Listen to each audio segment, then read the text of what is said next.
सोयाबीनची भाजी तर तुम्ही बऱ्याच वेळा बनवली असेल, पण आज मी तुम्हाला तोंडाला चव वाढणारी आणि नॉनव्हेज विसरायला लावणारी चमचमीत साध्या सोप्या पद्धतीने घरातीलच साहित्यापासून आज आपण मस्त चमचमीत अशी ही भाजी बनवणार आहोत. तर सोयाबीनची ही भाजी बनवण्यासाठी मी मीडियम आकारामध्ये सोयाबीन जे असतात ना ते घेतलेले आहेत. यापेक्षा थोडे मोठे किंवा बारीक सुद्धा असतात. सोयाबीन आपल्याला गरम पाण्यामध्ये भिजत घालायचे. गॅसवर गरम पाणी करायला ठेवलं, त्यामध्ये हे घेतलेले सोयाबीन भिजत घालायचे आहेत, म्हणजे छान असे मऊसूद होतात. आणि त्यानंतर झाकण ठेवून 15 मिनिटासाठी बाजूला ठेवून द्यायचे. छान एक उकळी काढून घ्यायचे, म्हणजे पटकन हे मऊसूद होतात.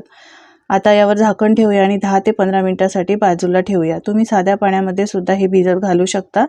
त्यामुळे तुम्हाला फक्त अर्धा तास लागेल, म्हणजे अर्ध्या तासासाठी तुम्ही बाजूला ठेवून देऊ शकता. नाहीतर गरम पाण्यात ठेवले तर फक्त 15 मिनिटातच हे छान मऊसूद होतात. आता मिक्स करून घेतले, झाकण ठेवून दिलं आहे मी त्यावर. आता 15 मिनिटांनी तुम्ही पाहू शकता मस्त हे सोयाबीन आहेत ना थोडेसे फुललेले सुद्धा आहेत, दुप्पट आकार झालेला आहे. काढून घ्यायचे आहेत आणि परत एकदा 2-3 पाण्याने स्वच्छ धुवून घ्यायचे, कारण गरम पाण्यात घालताना ते स्वच्छ धुतलेले नव्हते. आणि त्यानंतर यामधलं सगळं पाणी काढून टाकायचं आहे दाबून. मस्त मऊसूद असे सॉफ्ट सोयाबीन झालेले आहे. यामधलं पाणी मी काढून टाकलं आहे. आता आपल्याला सोयाबीन एका मिक्सिंग बाउलमध्ये काढून घ्यायचं आहे. यामध्ये 1 मोठा चमचा दही घालायचा आणि 1 मोठा चमचा आलं, लसूण, मिरची, कोथिंबीरची पेस्ट घालायची आहे. आता काही मसाले घालूया. कमी मसाले घालायचे, नंतरसुद्धा आपण मसाल्याचा वापर करणारच आहोत. अर्धा चमचा हळद पावडर, 1 चमचा लाल तिखट, 1 चमचा धणे जिरे पावडर, चवीप्रमाणे मीठ आणि 1 मोठा चमचा मी बेसन घातलं आहे. सगळं घातल्यानंतर व्यवस्थित सगळं मिक्स करून घ्यायचं आहे, म्हणजे या सोयाबीनला छान असं कोट होणार आहे. आता यावर झाकण ठेवायचं आणि 15 मिनिटासाठी आपल्याला हे सोयाबीन छान मॅरिनेट करण्यासाठी बाजूला ठेवून द्यायचे. मंडळी, तुम्हाला माझी रेसिपी जर आवडत असेल तर प्लीज एक लाईक करायला अजिबात विसरू नका. आणि तुम्ही कुठून ही रेसिपी पाहता हे सुद्धा कमेंट करून नक्की सांगा मला, म्हणजे मी तुमचे आभार मानू शकेन. चला आता भाजी करायला घेऊया. यासाठी मी कढई गरम करायला ठेवली आहे. 2 चमचे तेल घालायचं आहे. 15 मिनिटासाठी मी सोयाबीन छान मॅरिनेट करून घेतलेले आहे. ते मॅरिनेट केलेले सगळे सोयाबीन यामध्ये घालायचं आहे आणि मिक्स करून घ्यायचं आहे. आपण मस्त सोया टिक्का मसाला बनवतो आहे. हा सोया टिक्का मसाला तुम्ही या पद्धतीने कधी केला नसेल तर एकदा नक्की करून बघा. खायला म्हणाल तर अप्रतिम लागतो. सगळं व्यवस्थित मिक्स करून घ्यायचं आहे, म्हणजे मसाले चांगले कोट होणार आणि याला छान असं बाइंडिंग येईल. एकसारखं असं मिक्स करून घ्यायचं आहे. हे बघा, गॅसची फ्लेम स्लो ठेवलेली आहे, फास्ट करायची नाही.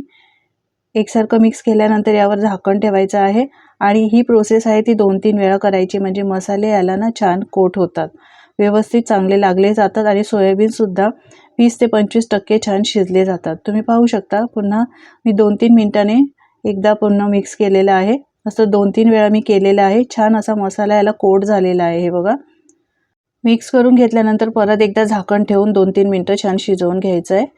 तर हे बघा, परत एकदा शिजवून घेतलं आहे. मसाला चांगला असा कोट झालेला आहे आणि याचा रंगसुद्धा बदललेला आहे. मिक्स करून घेऊया आणि आता हे सोयाबीन आहेत ना ते काढून घेऊया.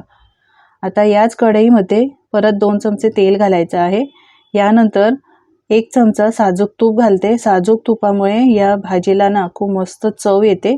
नक्की याचा वापर करा. तुम्ही साजूक तुपाऐवजी बटरचा सुद्धा वापर करू शकता. यानंतर 1 चमचा जिरं घालायचं आहे आणि 1 मोठा मी बारीक चिरून घेतलेला कांदा घातला आहे. कांदा आणि जिरं छान स्लो फ्लेमवर परतून घ्यायचं आहे, कांद्याचा कच्चेपणा जाईपर्यंत. छान असं मिक्स करून घेतलेलं आहे. रंगसुद्धा हळूहळू बदललेला आहे. हे बघा, यानंतर मी 2 टोमॅटोची आणि 1 कांद्याची पेस्ट करून घेतली होती, ती सुद्धा यामध्ये घातली आहे. आता ही सुद्धा या कांद्यामध्येच परतून घ्यायचं, म्हणजे याचा कच्चेपणा निघून जातो, कारण टोमॅटोसुद्धा कच्चा आहे आणि कांदासुद्धा कच्चा आहे. व्यवस्थित मिक्स करून घ्यायचं आहे.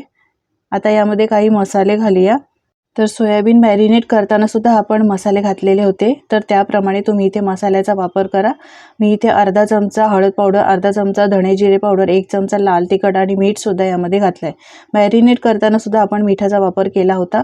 यानंतर 1 चमचा काळा मसाला आणि अर्धा चमचा मी गरम मसाल्याचा वापर केलेला आहे. काळा मसाला घातल्यामुळे ना ही भाजी खायला मस्त लागते. तुम्ही एकदा ही भाजी या पद्धतीने करून बघा. सगळे मसाले छान मिक्स करून घ्यायचे. मस्त याला चांगला सुगंध यायला लागल्यावर आपण सोयाबीन जे स्टर फ्राय करून ठेवले होते ना ते यामध्ये घालायचे आहेत.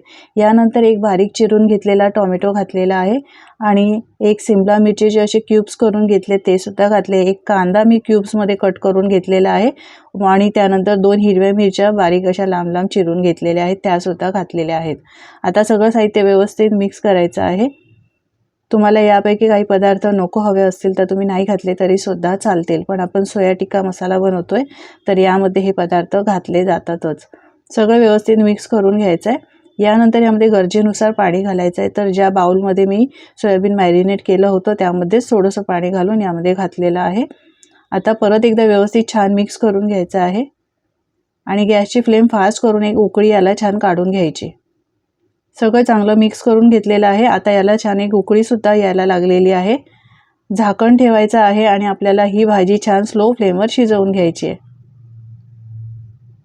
मी 10 मिनटं अगदी स्लो फ्लेमवर ही भाजी छान शिजवून घेतली. तुम्ही पाहू शकता काय मस्त घरभर सुगंध येतोय. आता याला अजून फ्लेवर छान येण्यासाठी थोडीशी कसुरी मेथी आणि बारीक चिरलेली कोथिंबीर घालायची. गॅसची फ्लेम मी थोडी चालू केली आहे कारण आपण यामध्ये कसुरी मेथी आणि कोथिंबीर घातलेली आहे. आता यानंतर मिक्स करून घ्यायचं आहे. ही भाजी आहे ना रोटीबरोबर, नानबरोबर किंवा चपातीबरोबर खायला अप्रतिम लागते. तुम्ही पावाबरोबर सुद्धा खाऊ शकता. मस्त चमचमीत अशी आपली ही सोया टिक्का मसाला तयार झालेली आहे बनून.